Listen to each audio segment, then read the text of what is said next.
Hey everyone, welcome back to another episode of Out and About AF. I'm your host, Gabe, and this is the podcast where we share sobriety journeys from individuals from the LGBTQIA plus community and our allies. And today, I'm very excited for today's guest. He is out in Austin, Texas. He is the first uh, founder of the first non-alcoholic bar, Sands Bar, and he is a mental health advocate, also helping other people do the pop-ups, right? You're still doing the Oh helping yeah. them Oh start yeah. this journey 100%. of non-alcoholic bars, which is really awesome. It's a whole movement, and in my opinion, I would say you're one of the bigger voices in this sobriety movement, in this sober movement that we're seeing. So, uh, please welcome Chris Marshall. Chris, how are you doing today? Doing well, Gabe. Thank you so much for having me on the podcast. Yeah, no, I'm definitely excited. You know, one of the things that I like for myself when it comes to sobriety is I want to have fun and I still want to go out. I still want to do all the things just without alcohol. And, I would say, I don't know, maybe 3 years ago, like I've never even heard of a fully non-alcoholic bar. And now, we have a couple here in Dallas, or at least shops. Um, Mhm. but yeah, so tell me a little bit about yourself and, where did you grow up, all that good stuff. Yeah, well, uh, yeah, we'll talk about the fun in sobriety because I think that that is the missing element to a lot of the discourse in the non-alcoholic and Yeah. just recovery world. I feel like we don't talk enough about what that looks like. So Yeah. that's just a great kind of way to think about this. And I think it's also a great way to frame like my early life. I was a kid before um my life changed into a more, difficult road. I was a happy kid. I was a happy kid. I was living, in East Texas. I grew up in East Texas and really enjoyed just life with my mom, my sister, my dad. And by all accounts, like life was good. And then when I was about 5 years old, I had this incident that happened. I was a kid playing in my house and I broke my father's fish tank. This Ooh. big, huge fish tank that he really loved and really cherished. And when I broke that fish tank, I didn't know it at the time, but he was already starting to exhibit some mental health stuff. Mm. And in my mind, when I broke that fish tank, it caused what we later found out was schizophrenia. Okay. And I remember just living life like full of fun, being, 5, 6 year old kid, and then everything changing. And um I attributed all that to my behavior, my recklessness, my silliness, my all the things that I was, that I was as a kid was wrong, fundamentally wrong, right? And Mhm. my parents got divorced. So I again just all this like internalizing all these things. I moved to Houston as a kid and I'm just different. I'm in uh predominantly white spaces and I'm the only, black kid and me and my sister are the only kids, I was always different, but I also just internally felt different. I felt like I did not belong anywhere I went. And so, Right. middle school comes along and I think really the first drug was cigarettes, right? It was like the way to like feel cool and feel different. So I started smoking cigarettes with the kids, the kids after school. Um, and while that made me feel um like I belonged, it did not make me feel like I was less anxious or less socially awkward. And so I did things like this. I acted out in school. I was a class clown, anything to like bring fun and bring joy and most importantly, bring community, bring connection. I wanted to belong so desperately that I Mhm. was disruptive in class and I loved school. I loved to read, but I would be so disruptive. And so I had my first drink at 16 and that first drink to me was so much more about connection than it was about intoxication. That first drink was gross. It was nasty. It was no fun. But the first thought I had after I had that drink was, now I belong in a way that I never had before. And I also didn't care after enough drinks. I didn't care that I was the only one. I didn't care that I was socially awkward. I didn't care that I was anxious. Like all these things that I was so concerned with kind of melted away. And what I know now is that they never completely, that anxiety didn't go away. It just was being buried Yeah. underneath all the alcohol. Right. And so when I stopped drinking, spoiler alert, all of it all of it came back to the surface. But yeah, again, just to breeze through like my drinking career was relatively short. I started when I was 16, I quit when I was 23. And in that time, I went to college, joined a fraternity, again, looking for connection, looking for community. I went to UTSA down in San Antonio, like looking for that group where I belong, where I fit in. And Mhm. every time I tried to belong somewhere, the issues that I hadn't addressed from being that 5-year-old boy who felt responsible, who felt guilt and shame, like that boy inside of me was screaming for healing, and all I was giving it was more poison. Right. Um, so yeah, that's pretty much my drinking career. Yeah. Um, Well, and it's pretty common too, though. Like, I mean, for myself, it was always, I was the youngest of three. So I always had to like entertain myself and find ways to get through it. And I was actually talking with another guest, and we're kind of like, we're the same, they had two older siblings as well.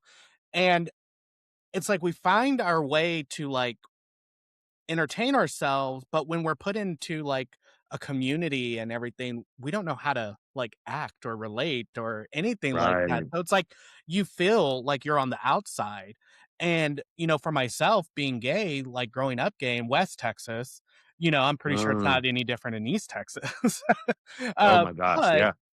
it's just, I always played small because I didn't want to like anybody questioning me or anything like that. Mm, And so it mm, just always I was always internalizing everything and, just and it's crazy on how we can cope with it and, like you said, it's like you bury all those feelings, you quit drinking and they all pop up. They always say like not drinking is the easy part. Dealing with everything else, that's the yeah, hard yeah. part.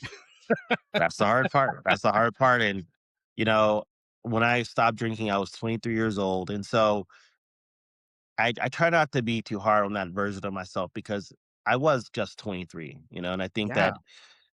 that's a very difficult age to try to like put your life back together. And my brain was still developing. Like I wasn't a fully formed adult. Yeah. So yeah, I was a very in those early days of my sobriety.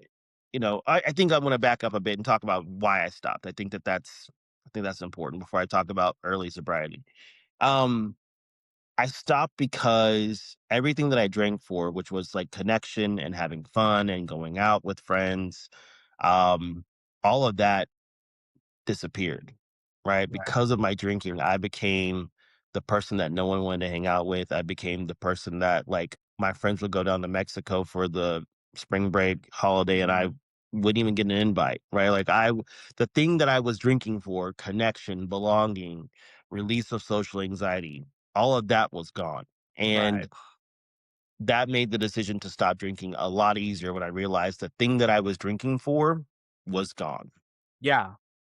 And did you just quit on your own, or did you join, like, a program, or Yeah. I did well, I went to rehab, and, you know what? I think that it's important to talk about that. I think that, a lot of people can do it on their own, but I could not, and I was Okay. drinking, a handle of vodka a day.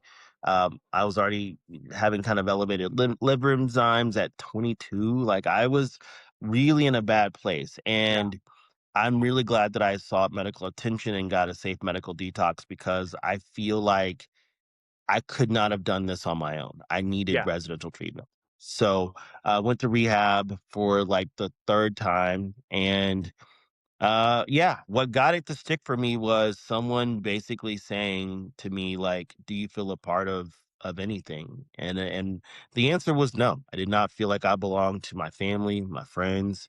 I didn't belong to myself. Like, I didn't wasn't a part of anything. Mhm.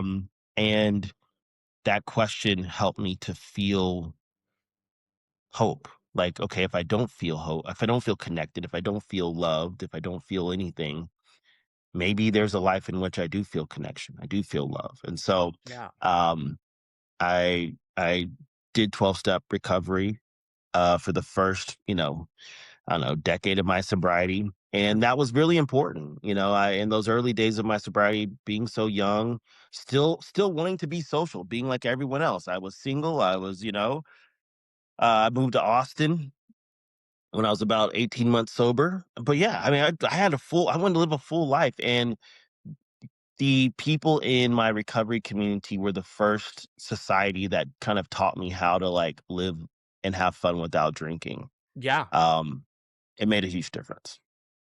No, I like that, and I mean, congratulations, first off. Um, it's interesting, kinda like when I always feel like when you're ready, you're ready.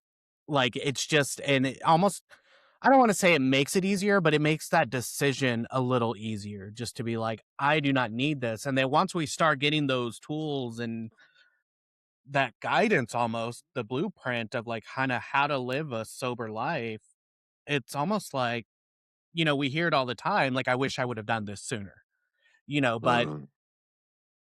for myself, I mean, yeah, like, I stopped my 20s were horrible. Like, I hated my 20s. I was finishing up college and, a couple of DUIs, and it was just a wreck. I was always broke, still trying to find a job, you know, the whole millennial they told us one thing and didn't work out that way. Yeah. Yeah. So, Very true. it was just a lot of chaos, in my 20s, but I didn't know how to cope with it, so I drank and partied, and moving to Dallas, I really didn't know anybody, so that was the outlet, and I feel like the last 'cause I'm, 19 months, um thank Congrats. you. Yeah, I feel like now I'm living. Like, now I'm being able to experience these things like a whole different level. It's just kind of insane on how it happens. And yeah, the early parts of sobriety were, I 3 months in, I decided to drink again, and it took one night.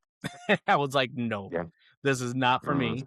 Um, Mhm. and so yeah, it's just been a wild ride. And I tell a lot of people like, one of the stories we tell ourselves, we're going to be boring, because we're not out partying and drinking. And I'm like, sober, being sober is anything but boring. Like, Yeah. you're dealing with It's life phenomenal. Yeah. and Yeah. all the good times and all the bad times, the new experiences. So, yeah, like, I mean, I have, as long as I'm having more fun in sobriety than I did when I was drinking, I think I'm good. You know, That's the great. Let's love that. I love. Yeah. Yeah. Like, I always say I'm never gonna say I'm never gonna drink again, because to me, that's just too much. That's too Yeah. much, Yeah. but I can say at least I'm not gonna drink today, and then we'll figure it out tomorrow, so it's helped me break it down. But yeah, having fun, because it's just like when I was drinking, I had this idea of who I wanted to be, but I just never could. So now I have that Mhm. opportunity, so and speaking of opportunities, like what happened, like how did Sandsbar become Sandsbar? Like where was this idea? Yeah. I mean, I think it. came from those early days of sobriety, right? I was too afraid that I was going to be very boring, right? And again, being so young, I had the opportunity to like club. I mean, and I was in prime club era, like that was like 2003 to like 2000. You know, I got sober in 2007, so 2003 to 2006 were like prime club in San Antonio. Oh, in Yeah. San Antonio, oh my gosh, unmatched. No cell phones? Oh my gosh. Like it was wild. Um, and so I knew that that could not be a part of my life anymore. And I think that that's what I was so afraid of is that, okay, it's going to be hard. And I think while you were talking, I realized like one thing that we don't talk enough about is how lonely that can feel very early on. Like Oh, it can yeah. feel very lonely. Especially, I imagine getting sober now with social media and your friends are still partying, your friends are still posting about whatever's happening, and you're just like, "Ah," you know? So I think that what happened for me was that I had to redefine what fun meant, Yeah. and every one of those nights that I was thinking about when I was, like, thinking about the times I had, you know, in college in San Antonio, the times I went on vacations and had, you know, wild parties, I have to remember that those are just part of that story because the rest of every one of those stories is I woke up the next day feeling absolutely awful. Mhm. The next day I woke up and had to make a call, you know, from the county jail to ask my mom if she could bail me out. The call the next day was, you know, to make sure I didn't hurt anyone. Yeah. Or waking up in bed and wondering who this person is that I'm next to. Like all these things were part of that fun story. And so it's like, was it fun? Yes, but there was also that other part. And if Mhm. I eliminate that other part, the negative consequences, I can still have a meaningful life. So yeah, that's what I went and did. I was like, okay, maybe I don't go, I don't know, you know, crazy and party all night long, but I am still having fun. I'm going out in nature. And the rest of that story is I wake up the next morning and I don't have to wonder if I hurt somebody. Right. Right, Yeah, it's like, oh, yeah, like, okay, yes, when you look at the entirety of that fun, you realize that the fun also when you can have fun with positive consequences, like feeling rested and feeling peace, then that becomes your new definition of fun. yeah, the freedom you get from it of just not Mhm. being like what is it, anxiety of it all, Mm, mm, it's just a whole different thing, and when I was, because I'm part of an online support group and, like, peer support, and one of them in there said, like, "I never have to have another hangover again." And I yeah, was like, because I would have, like, 2, 3-day hangovers, and they were just the worst. yeah, And so it's yeah, just like, yeah, you get this kind of freedom from it of, alcohol keeping you in this cycle, and yeah, it's just I feel like if I'm hurting the next day, it's because I'm sore, from dancing or from yeah, hiking. yeah, It's right, like right. I'm not sore because I drank half the bar, it's it's Mm. like so the pros are a little bit better, I would say. They are. When you redefine what fun means, I think it really does change, and I think alcohol makes everything keeps everything small, keeps everything like, "Oh, just look at this one part of your life and not look at it in connection to everything else," you know? Mhm. And I think that once you're able to sobriety gives you the opportunity to zoom out and see how everything is connected. You realize like, "Oh, it's not just uh, you know, my health. It's also how I perform at work. It's also how I'm showing up in relationships. It's also, you know, how I'm taking care of the people that matter to me. It's all these different things. And alcohol just narrows our vision to like only see what it chooses to show us. Right. And so yeah, so that's what you know, that was my growth, you know, period, those first 2 years of sobriety, Mhm. went back to school to become a counselor because I needed to do something with my life. Yeah. Um, and I went to school, became a counselor, and then working with people in recovery. Um, I just saw that there were so many people that needed to have fun, that need to experience life, because what we do in recovery communities often is just talk a lot about how bad it was, how awful it was, how even in sobriety, life is tough in life. And it is hard. It is the hardest thing I've ever done. Sobriety is the Yeah. hardest thing I've ever done.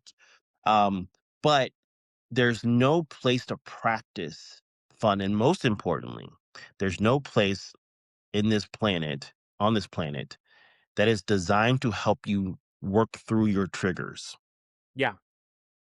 That is something that, and I still wish I would probably spend more time really thinking about that part of it. But as a counselor, I realized we were telling people, be careful of your triggers, manage your triggers, watch your triggers, what happens when your triggers. And we were giving them no place to make those things no longer triggers. Right. Like we weren't like we've not really talked about how to take that trigger away. And so what I wanted to create with Sandspar was a space where it's basically a giant classroom and we learn how to navigate those triggers. So Mhm. um you walk into Sands Bar and you hear everything that looks and sounds like a bar, right? You hear music, you see people talking at the bar, you hear someone shaking up a drink, like all the things that you would associate with intoxication. Yeah. And what I hope is people have the opportunity to come in, order a drink. They know it's 100% alcohol free and they make a new association, a new pathway in their brain so Mhm. that those same cues don't produce the same feeling. Yeah. No, I totally, I mean, as you were saying all that, I'm like, "Yeah, I'm talking about that at this retreat. Yeah, we're talking about that," because There you go. external Yeah. triggers, and it's like, how do we work through them and navigate through them to where it's not a big deal, it's not a hindrance to you to stop you from going out, and, because, I mean, let's face it, you go to a nice restaurant, you're not going there to drink, but there is a bar there, and Yeah. it's like, I don't wanna be uncomfortable and limit where I go, like, no.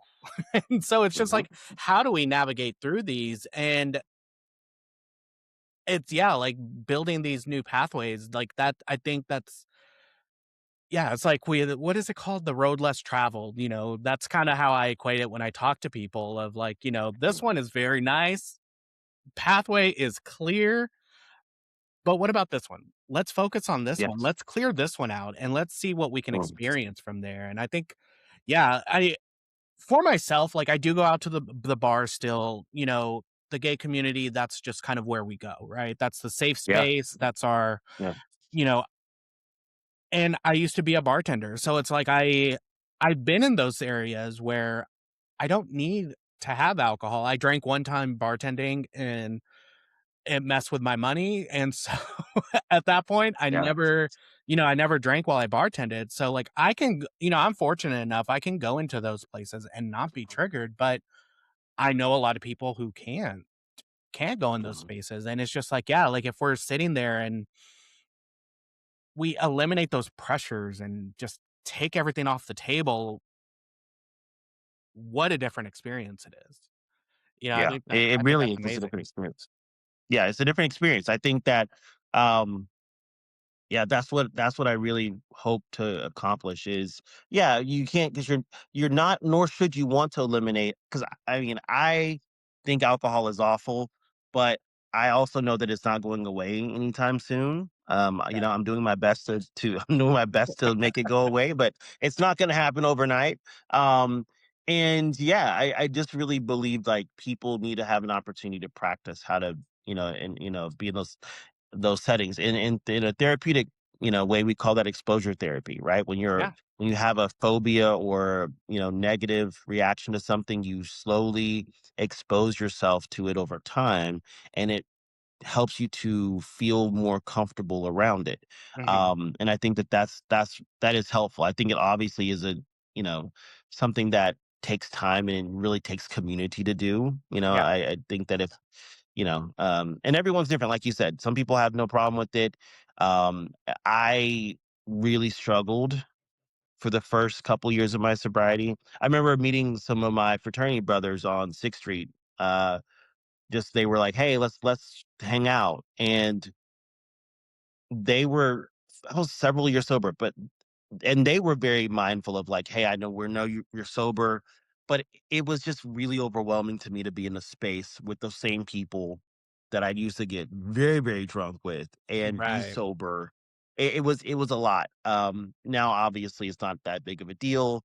If I'm having, family and they need, putting beer in the cooler because they're having drinks and barbecue. I don't mind having beer in the house or that doesn't bother me, but Yeah. there was a time when it did. So yeah, I mean, that's why I created Sandsbar was really to help people navigate those early days and to show people that it's possible to have fun. I'm really glad that I'm a guest on this podcast because I really do believe that what I've done as an ally for the LGBTQ community is to create a safe space. I know that that is a huge part. Alcohol and the community, there's a very close relationship there, and I really seek to create, these spaces and events where people can be themselves and feel seen, heard, and validated. They Mhm. feel inclusive, and so that's something I'm very proud of. Is that my Yelp reviews are this is a very queer friendly space, and I wouldn't have it any other way because I never want uh someone to have to sacrifice community over sobriety. That doesn't make sense. You should be able to have sober community. Right. Yeah, no, and we definitely appreciate that, and thank you.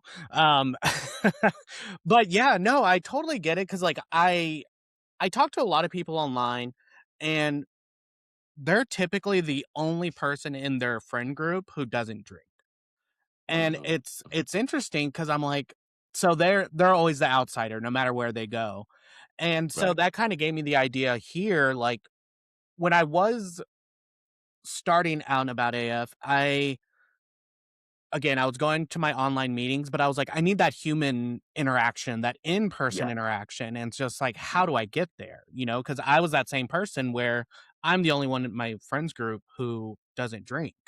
And so, yeah, it was just starting just to reach out, and so now we we try to do something once a month where it's just a sober activity. Yeah. Whether it's just going out for a walk, we have you're in Austin, but y'all have a little bit more different, I guess, levels of, what do you call it? Y'all have some mountains and whatever you call it. Oh, well, yeah, I mean, although I did not know this until very recently that DFW has one of the largest green spaces Mhm. outside of like Central Park. Like I had no idea that there were so many green spaces. Every time I go to Dallas, it's like just traffic. So I don't Oh, yeah.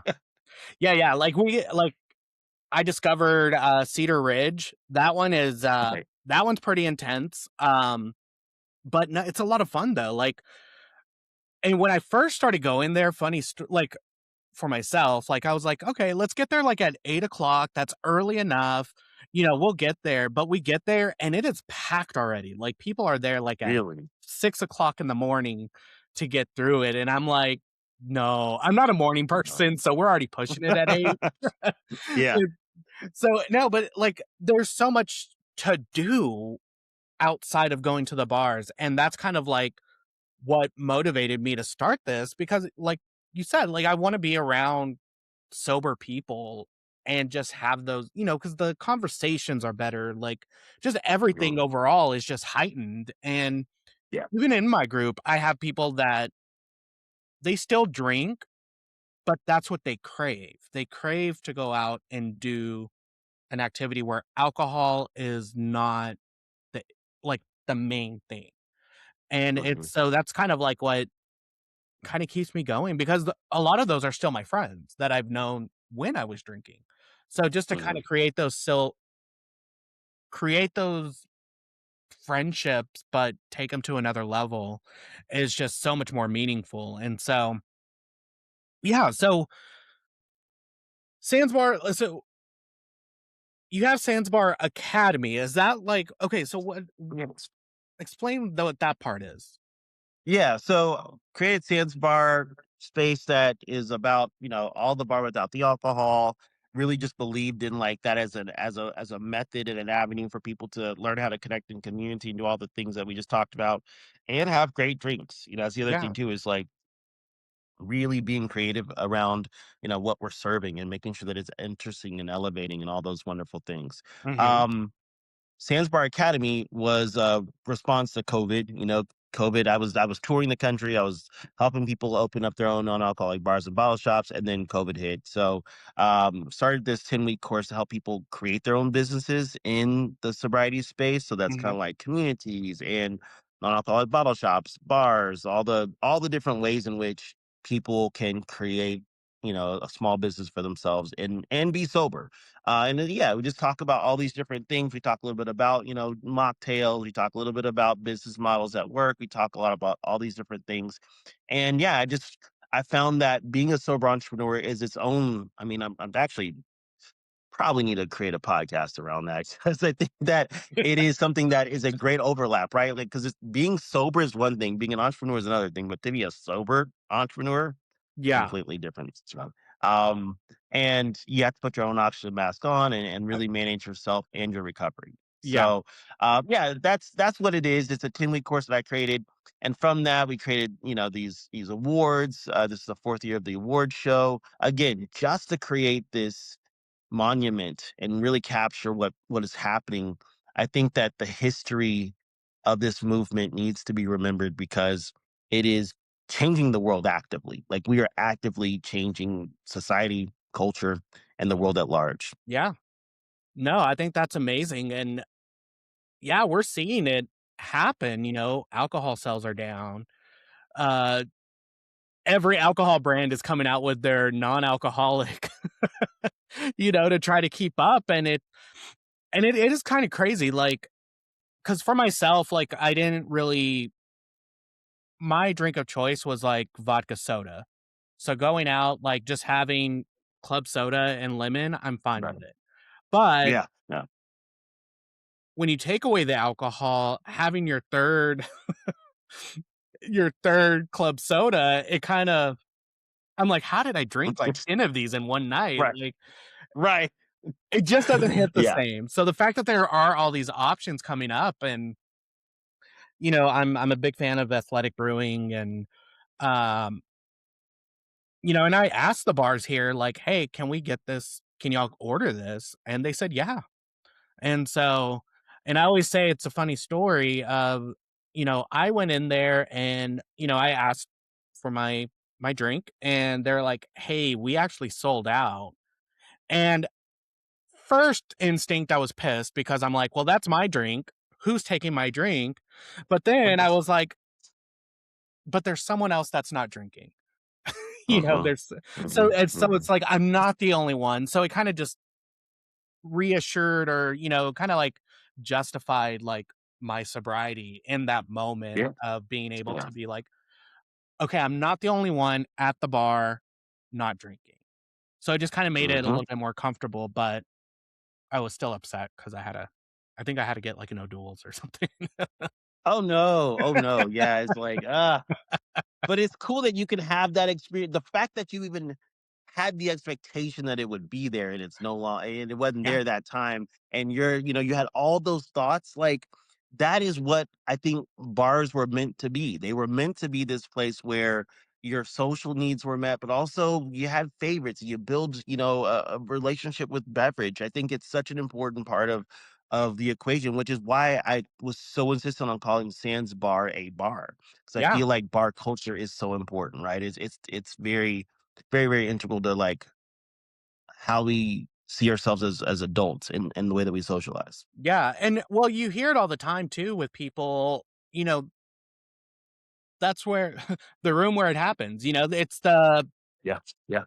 you're in marketing, sales, whatever industry, you have work meetings at bars or, happy hour, and that's kind of where it happens, and it's just like, how can I go there and just kinda stand around, and it to be able to do that without that, again, the pressure of having to drink, and it's just great, it's just a good feeling, and once you realize no one really cares what's in your glass, as long as you're Mhm. holding something, they do not Yeah, care. they don't. They don't, and it's like and that's why, like, I was just on a cruise last week.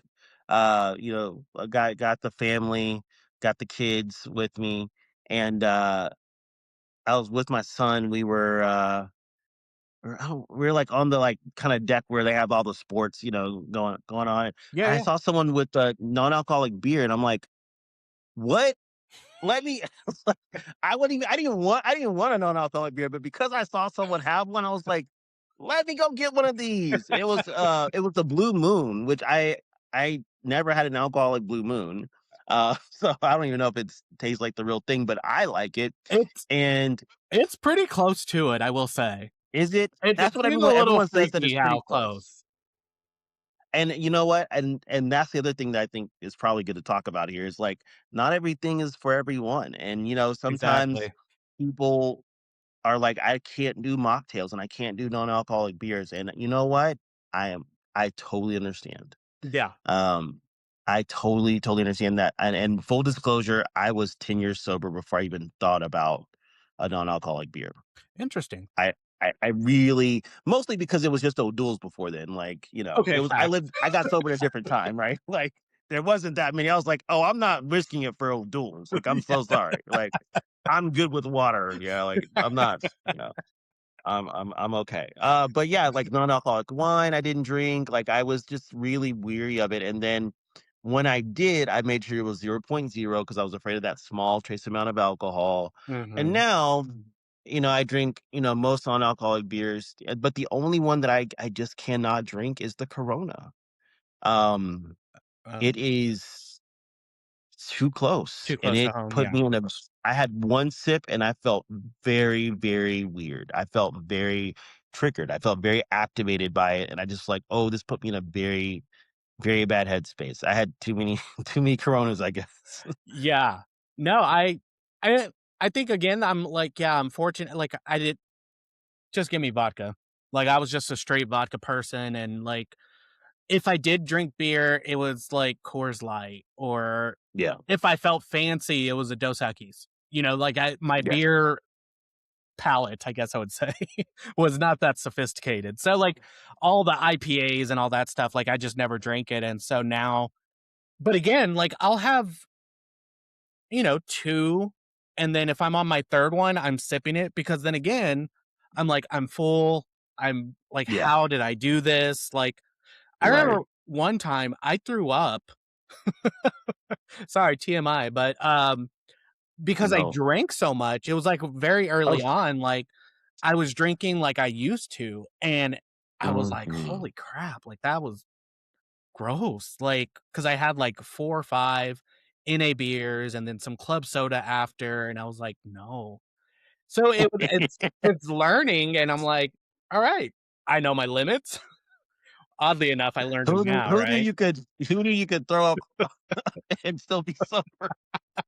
Right? That's great. That's great. That's a great story. You're like, "Yep, still got it. Still Yep. able to puke it up, on some non-alcoholic beers." Like, that's totally, like, that's something we do, It's like, that's what we do. Yeah, and it's so I always like, yeah, because it's a in my community, it's a kind of a little polarizing, yeah, like, some people like it, some people don't, and,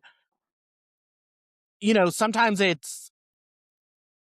I kind of feel bad about bringing it up, but I, like, like, because there's a couple in there and, sometimes we'll even preface, like, "We know it's not for everybody, but this is Uh-huh. what I do."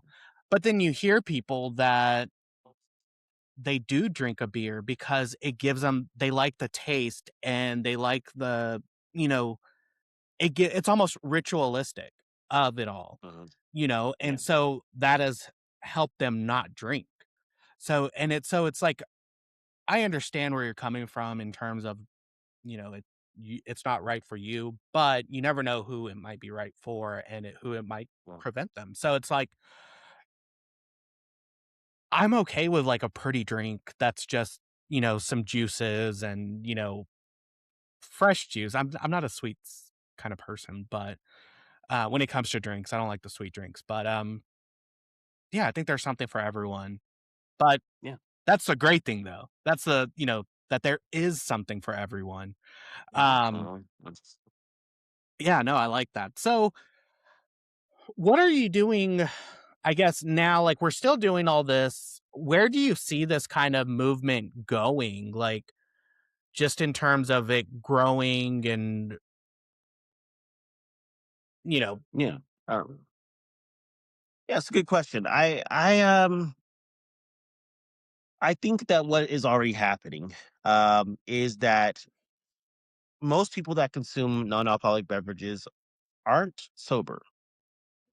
Most people aren't sober. The rise in non-alcoholic beverages are coming from people who don't identify as being in recovery. They're just right. realizing that alcohol is trash and they don't want it anymore. So Mhm. what I think you're going to see is a lot of more kind of like functional beverages. Yeah. And again, that's a very sensitive topic in recovery spaces, and I think that you ultimately have to do what feels right and congruent for you. Like Mhm. right now, I currently don't partake in anything that's mood altering, Yeah. but again, I didn't drink 0.5% alcohol by volume a couple years ago. I'm allowing myself to evolve around this stuff, but I know that I want to stay present. I want to stay sober. But I think the future is functional, even if it is health benefits, right? And I think that gut health is something that we don't talk enough about. Yeah. Having enough fiber, having enough protein, like that's functional too. And then socially functional. It doesn't have to make me feel high or trippy or whatever. I think sometimes the beverage itself is the function, and Mhm. again, having a cold beer in my hands is functional. It is a social function. So Yeah. I think we're going to lean more into that because people are really being sensitive around their wallets, and rightfully so in this economy. I had that beer on the cruise and it was $9, and I'm like, oh Oof. no, like that. Like, I'm not paying $9 for $9 for a non-alcoholic beer is crazy. Wild. Like, I can go to HEB and get a six-pack for that. What are you talking about? Um, so yeah, I think that people are gonna say, like, "Okay, what is the point of this then? If it's just a replacement, that's good, but it's really expensive, and it should be either cheaper or it should have some kind of benefit on some level, right? And I Right. think that that's where it's probably leaning towards. And I think that we're going to see a lot more non-alcoholic beers that maybe have fiber or protein or, they're really looking in a way to like advance your overall health. Like I think that that's what we're probably going to move towards is like Mhm. some kind of functionality. Um, and I mean, to that end, like that's what I'm working on. Creating is the next evolution of non-alcoholic, beverages is probably going to look like that. So, Yeah. I think that's the future. Yeah, so, like, I'm just kinda curious, like, is it kinda like the probiotic drinks that you see that are out now, kinda like the Olipop and Lollipops, but less sugar, okay. more craft, more, um, like maybe it's a Moscow Mule, Yeah. but it's Okay. probiotic, right? Like, maybe it's a gin and tonic, but it's got lemon balm for like calming or has Mhm. magnesium. Um, Maybe has some electrolytes. I could see like a mezcal margarita with electrolytes because it's already got that Yeah. saltiness to it. Like these are things in which I think we're gonna talk about functional, so that when you're getting ready to pay for something, you're like, oh wait, this actually does something for me. It doesn't Right. just fill me up with a bunch of carbon and bubbles. Like I actually feel like I'm getting a benefit. No, I like that, I like the idea of that, and I think that it is so important because, I mean, I know how many vitamins I'm taking and, I'm getting a little older and, just knowing that not only am I hitting kinda like that social aspect if I go out or go to an event or even just sitting at home, but I'm internally helping myself as well, and Mhm. yeah, I tried the what is it? I can never say it, that adapt adaptogen. Adaptogens. That Yes, was mine. adaptogens. I might edit that part out. Um, Oh, keep it in. It's real. It's real. It's okay. It's no, okay. I've tried 'em. I don't know if it's I don't know, I don't need them. It's not that like that part, but, like, I mean, for myself, I've had some of the THC drinks and, I was never into weed or THC growing up. It just no, it just never really so, like, I can have them every now and then and be fine by it, and, um, but yeah, I don't I'm starting to kinda get away from the mood altering and just kinda just Right. go in because it's just like I had to break it down for myself when I gave up drinking of because I wasn't an everyday drinker. I drink on Fridays, 5:30 to who knows when, but I Yeah. drank enough for the entire week. But, Mhm. um, I kinda had to break it down. It was just like, I'm out of the week, there's one day that I am completely tearing my life apart for one day, for a few hours, to feel like crap for a few days, feel okay, try to do adult things, and then go right back to it. So Right. it's just like I have to like separate that and be like, if I could just get through this one day, the rest of the time is fine. Yeah. Didn't happen that way all the way because then I was like still craving alcohol and then, time passed. But now it's like going out, I don't go out. I mean, it's completely changed from where it was before. Oh, You yeah. know, I'm not going out at 5:30. I'll meet you out maybe at 7, 7:30, and by 10, once everybody starts to get a little too tipsy, I'm like, "That's my cue to go." Once I hear a Yeah. story that's been repeated before, Yeah. that's Yeah. my cue. Yeah, Like that's a good way. I think it's also for me, it's like when people start to get very close, I think yes. that people don't realize like the physical boundary, like it just starts to get closer and closer and closer, and then I can smell what you're drinking, and I just ugh, I Yeah. don't need it. I don't want it. No, thank you. No, thank you. So yeah, those are good cues. Yeah, but and I'll just say this just to kind of kind of wrap up on the drinks part of it. Um, it is all personal. It's all Oh, yeah. personal. And I do believe that just being present and just being aware is something that is a function. It is functional. Mhm. Like Sans Bar, knock on wood, Sans Bar goes on for many years because yes, there are more places where you can get non-alcoholic drinks, and I'm so proud of that. I think that I like to think that I had some role in the way that we are currently seeing things change, I but hope so. ultimately, we need a space that is just for people who don't drink, and I think that, as things expand, like, there's nothing wrong with being especially being a person in recovery, and Mhm. saying, like, "That may be for other people, and I respect other people's decision to consume adaptogens, nootropics, THC, CBD, kava, but for me personally, this is what I'm okay with and this is what I'm not okay with. And I think that it's a very personal choice. And I think that you are every bit sober if you do anything as long as it doesn't violate your own personal idea of what it means to be sober. That is what I Very think well is said. important. So, yeah. Yeah, no, very well said. Because yeah, for the longest time, I always just said I was alcohol free because I was on Adderall. I have Mm, ADHD, and so yeah. some people are like, "Well, you're still," and I'm like so it took me a long time to say I was listening to a podcast, and they're like, whatever was the issue that you're staying away from, you're sober from that." So Yeah. it's like I'm sober from alcohol. And Hmm. it made it a lot easier, but I think the more we talk about it, the more spaces that are created, and, I just think it's only gonna help kind of, I guess, decrease any, like, taboo of, because there's still people out there that, if you drink, or if you have a call yourself an alcoholic, you're the worst person ever, and it's like, no, Hmm. it's not true. No. It happens to No. anyone. It can happen at any point in your life. And it's like, Right. yeah, I think creating these spaces and keep pushing it out there, I think that's the way to go on it. I did have you I one question. Okay. Cruises. I've just finished my second cruise fully sober. How and when I tell people that, they're like, what? Like, how do you do it? Well, first of all, I mean, I've been sober 19 years. So this is my life. This is what I do. But Right. also when I was just on this, I was on Royal Caribbean and I'm just like, how could you afford to drink? Like it is so if it was $9 for a non-alcoholic beer, I cannot imagine. I cannot imagine.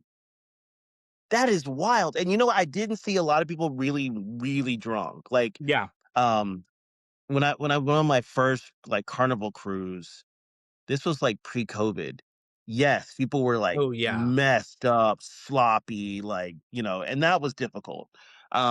But now it's just like I don't think people can get that like I don't think you can get that drunk on cruises. I mean, or it's expensive, you have to have a lot of money. But yeah, to answer your question seriously, like I feel like it's just knowing what feels right for me. It's having a plan. Yes. When I did the excursion in Cozumel, like I make sure that I go to a place that has a lot of non-alcoholic options. Mhm. I go to the same place every time I go to Cozumel. And they have a lot of, non-alcoholic, pina colada, mango with tahine, like things like that feel tropical, feel fun, but aren't alcohol. They put a V on all the cups that are virgin, which I really appreciate. Um, yeah, That's also a you just conversation starter, kind of, like, I mean, you see someone from on the other side and you see a V and it's like, "Oh, hey." Yeah, I asked them like, "Is this a so it's like a sobriety thing?" They were like, "No, it's a lawsuit thing. We served a pina colada to a child who we didn't and it had alcohol in it. Oh, All the cups looked the same." And yeah, so now we're very clear about what's virgin and what's not. Um, and then understand. also just, and I'm like, "Okay, that makes sense, yeah, getting sued will change the way you do things." So, it's more that than it was, like, caring for sobriety, but, I appreciate the clear guidance. But yeah, I would just say that have a plan. Non-alcoholic, wine can be bought onto ships most of the time, Mhm, without paying a corkage. Just like you bring normal, they just have to take the wine and, you can do that if that's something that you got it, you're very interested in doing. mhm. Um, but yeah, just come with your own game plan. Um, Make sure that you have lots of sweets, those kind of things. I think I eat my weight in food on Oh, I cruises. make it all back. All the money is spent on a Oh, cruise. I look. They hate to see me coming. The way I will eat every last expensive thing on the menu, oh, it's Like, the without a main question. dining, I'm getting 2 entrees. Like, Yeah. You just keep it coming. You keep those shrimp coming all day long, buddy, because it's gonna be a long night for the kitchen. Um, my son was like, "Are you done?" I was like, "Excuse you.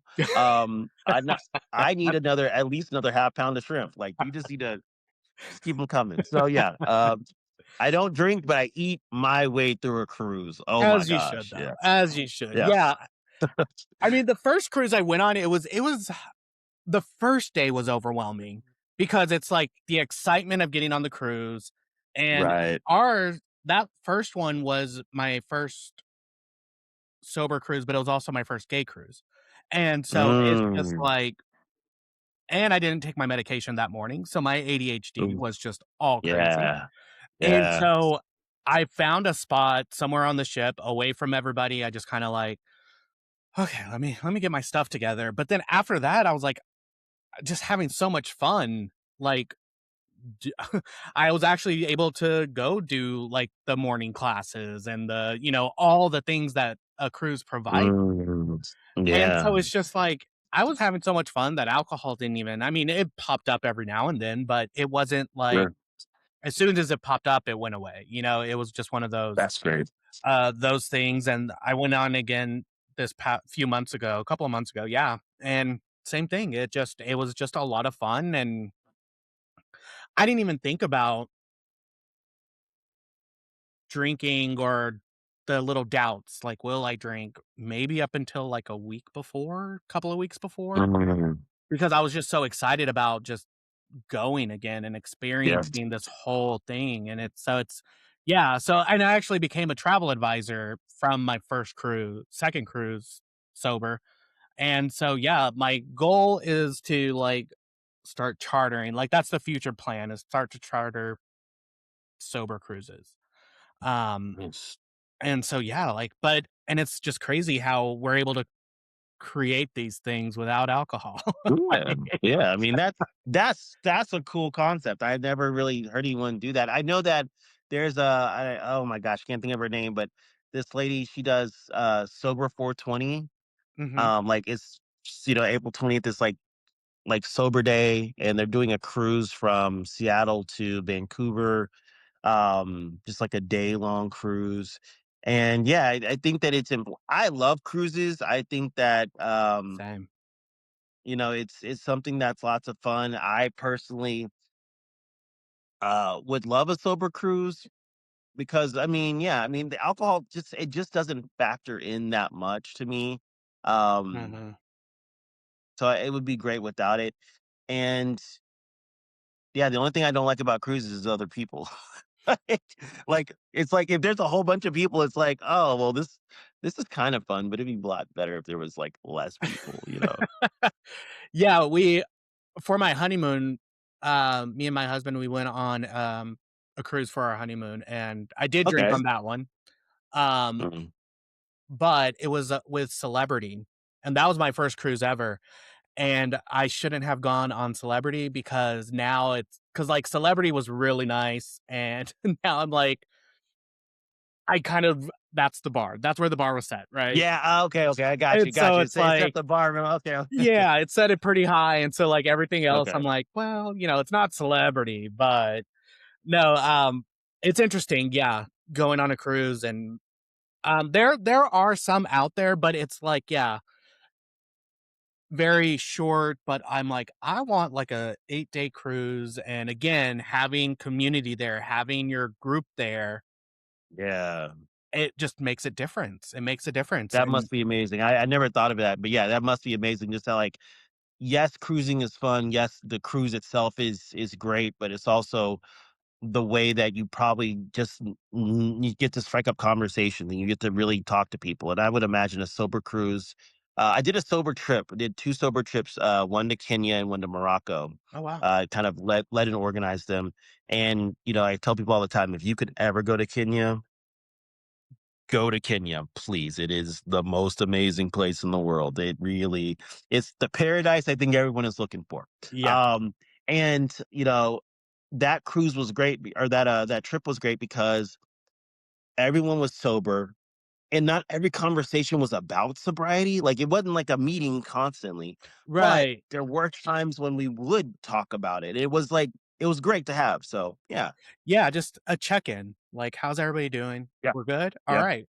Let's go to the buffet." Let's eat some more. Oh my gosh, let's eat some more. Alright, Chris, well, before we wrap up, I always ask my guests, if anybody what advice would you give someone if they're looking to get sober or if they're sober curious or, what advice would you tell them? Uh, Obviously, go have fun. Like this, even sobriety can't be all hard work. You have to play. You have to have good times. You have to go on trips. You have to make this part of your way that you look at life and through the lens of fun. And don't give up, even if you Yeah. do drink, even if you do have a slip up. Like the only counting that really matters is yours, and if you need to just continue to count on after a drink and that's helpful for you, then do it. Like, there's no sobriety police that's gonna tell you that you're doing it wrong. Like, I don't know what that is. Like, people are like, "Oh, well, I gotta start back over." Like, says who? Like, where? Show me where it says that's what it is. You can just push off from where you're at, keep going, keep healing. Yeah, just do your own thing. Ultimately, it's about having fun, but it's also about you choosing how you're going to define your life, how you're going to live your life. Right. No, that's amazing. Yeah, I think that's so important is do it yourself, do it your own way, but do it for yourself. Excuse me, that's what I meant to say, Yeah. but all right, Chris. Well, thank you so much for coming on and spending some time and talking about this whole thing we call sobriety. But where can people find you online? Do you have anything coming up? Yeah, so Sands Bar Academy Awards are coming up here in Austin, Texas, August 28th.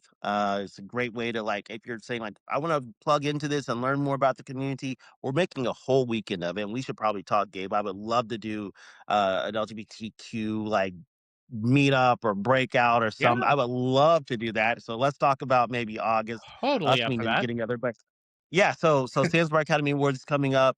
The Sandsbar Academy next cohort starts April 6th. I'm not sure when this comes out, but just make sure that you can just check me on Instagram at sans_bar and the website is thesandsbar.com.